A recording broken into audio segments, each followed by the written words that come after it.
কক্সবাজারে দেশের প্রথম সাবমেরিন কেবল SMW4 সিস্টেমের সব সার্কিটের ব্যান্ডউইথ পরিষেবা রক্ষণাবেক্ষণ কাজের জন্য 3 ঘন্টার জন্য বন্ধ থাকবে অথবা ধীর গতি দেখা দিতে পারে। শনিবার 30 নভেম্বর এক বিজ্ঞপ্তিতে এ তথ্য জানিয়েছে বাংলাদেশ সাবমেরিন কেবলস PLC।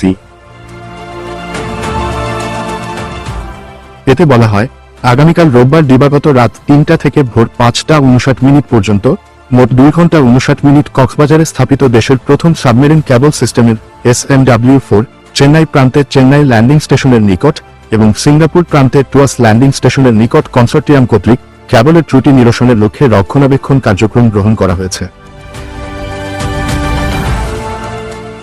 এই সময়ে SMW4 এর মাধ্যমে কক্সবাজার থেকে চেন্নাই রুটে এবং সিঙ্গাপুর রুটে যুক্ত সার্কিটগুলোর মাধ্যমে সেবা সাময়িকভাবে ব্যাহত হবে।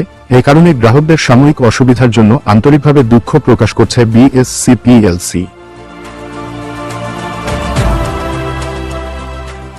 ডেস্ক রিপোর্ট, ধ্রুব নিউজ।